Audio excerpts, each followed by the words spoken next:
श्री सच्चिदानंद सद्गुरु साईनाथ महाराज की जय।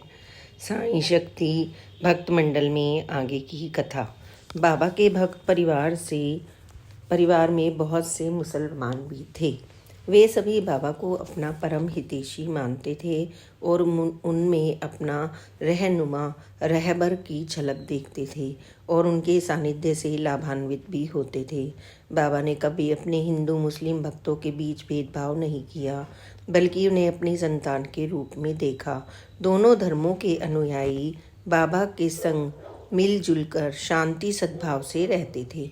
बाबा का दर्शन एवं कृपा पाने वाले मुस्लिम फकीर दरवेश से लेकर साधारण ग्रस्त भी थे।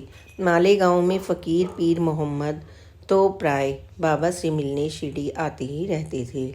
बाबा उनका बहुत आदर करते थे और उन्हें अपना स्वजन मानते थे।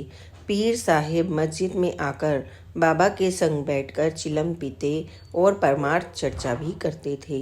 जब दोपहर को भोजन परोसा जाता तो बाबा बड़े मियाँ के प्रति आदर प्रदर्शित करते हुए उन्हें अपने दाहिने ओर बिठाकर बहुत मनुहार पूर्वक भोजन कराते थे। बाबा उन्हें अपनी दक्षिणा में से भी कुछ धनराशि भेंट करते थे और जब वे वापस आते तो बाबा उन्हें मस्जिद के बाहर विदा करने भी जाते थे। कल्याण निवासी सिद्दीक फाल्के भी बाबा के भक्त थे। उन्होंने अपने विचार आचार में आमूल परिवर्तन लाकर बाबा का अनुग्रह पाया था और उनके दरबार में शामिल हुए थे। फाल्के मक्का शरीफ की हज करने के बाद शिरडी आए थे। उन्हें जाने अनजाने अपनी हज यात्रा का अभिमान हो गया था। इस कारण बाबा ने फाल्के को 9 माह तक ना अपने समीप आने दिया और ना मस्जिद की सीढ़ियाँ चढ़ने की अनुमति दी। इस अवधि के दौरान फाल्के ने बहुत धैर्यपूर्वक प्रतीक्षा की और कठोर परीक्षा भी दी। वे प्राय मस्जिद के सामने खुले आंगन में बैठे रहते थे और मस्जिद में आने जाने वालों को हसरत भरी निगाहों से देखते रहते थे।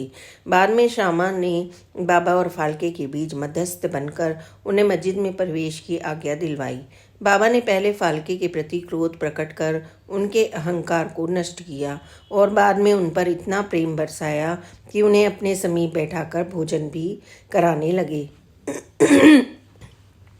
इतना ही नहीं, फाल्के जब भी शिरडी आते बाबा उनके साथ भातृव्रत व्यवहार करने लगे और वापसी में उन्हें मस्जिद के बाहर तक विदा करने भी चाहते थे।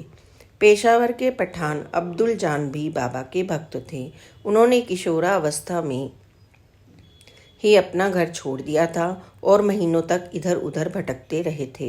अब्दुल जान मक्का की यात्रा करना चाहते थे और बाबा से आर्थिक सहयोग पाने की आस लेकर शिरडी आए थे। जब उन्होंने पहली बार बाबा को देखा तो उनका हृदय असीम आनंद से भर गया। प्रथम दृष्टि में ही उन्होंने बाबा को अपना मुर्शिद स्वीकार कर लिया और मक्का जाने का विचार हमेशा हमेशा के लिए त्याग दिया और शिरडी को ही अपना मक्का मदीना मान लिया और वहीं रहने लगे। अब्दुल जान को मुश्किल से 5 वर्ष बाबा के सानिध्य में बिताने का अवसर मिला था, लेकिन इस छोटी सी अवधि में उनके विचार आचार पूर्णतः बदल गए और वे एक सच्चे और अच्छे इंसान बन गए। एक दिन बाबा ने उनसे कुछ मांगने के लिए कहा तो बोले, मुझे केवल 6 फुट जमीन दफन होने के लिए ही चाहिए। बाबा यह जवाब सुनकर अभिभूत हो गए। बहुत कम उम्र में ही अब्दुल जान ने श्रद्धा और सबूरी की कमाई कर ली थी। जब बाबा ने समाधि ग्रहण की उस समय अब्दुल जान की उम्र मात्र 22 वर्ष की थी। बाद में उन्होंने विवाह किया, गृहस्थ बने और शिरडी के समीप कोराले नामक स्थान पर रहने लगे। बाबा के प्रति उनकी भक्ति सुदृढ़ थी और बाबा भी उन पर अनवरत कृपा बरसाते रहे।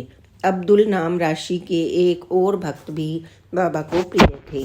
वे ताप्ती नदी के किनारे बसे नांदेड़ के मूल निवासी थे और 1890 में पहली बार शिरडी आए और आते ही बाबा की सेवा बंदगी में लग गए। उस समय बाबा की संत ख्याति ज़्यादा नहीं थी और ना लंबा चौड़ा भक्त परिवार था। अब्दुल के आगमन पर बाबा के मुंह से अनायास ही निकला, मेरा काबला आला, अर्थात मेरा कौवा आया है। अब्दुल नाम के इस कौवे ने बाबा के हनुमान के रूप में अपनी पहचान बनाई और उनकी कृपा पाई।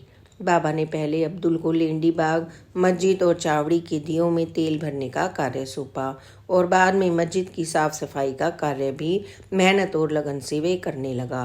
प्रारंभ में काफ़ी समय तक अब्दुल ने भिक्षा में अपना गुजर बसर किया, लेकिन बाद में बाबा की कृपा से उसके रहने खाने की समुचित व्यवस्था हो गई। अब्दुल काफ़ी समय तक मस्जिद के समीप बने एक अस्तबल में रहा। वह बाबा के श्रीमुख से निकले वचनों को उर्दू या मराठी भाषा में लिख लेता था और उनका उपयोग भक्तों को मार्गदर्शन देने में करता था।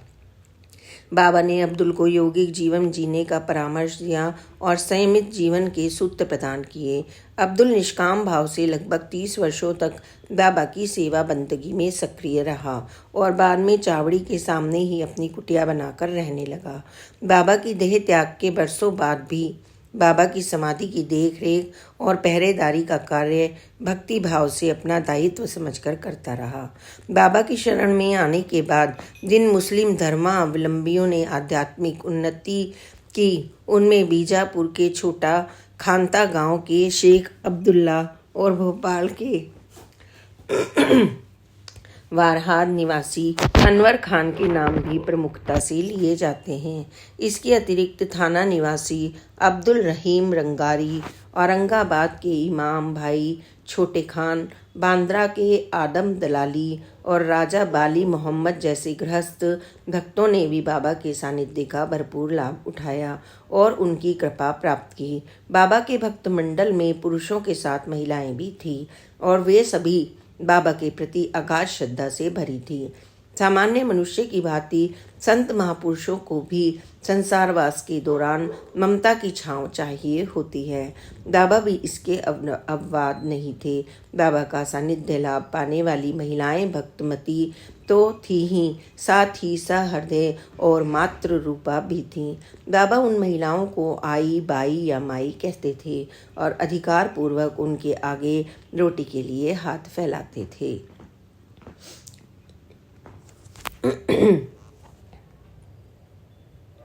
श्री सच्चिदानंद सतगुरु साईनाथ महाराज की जय।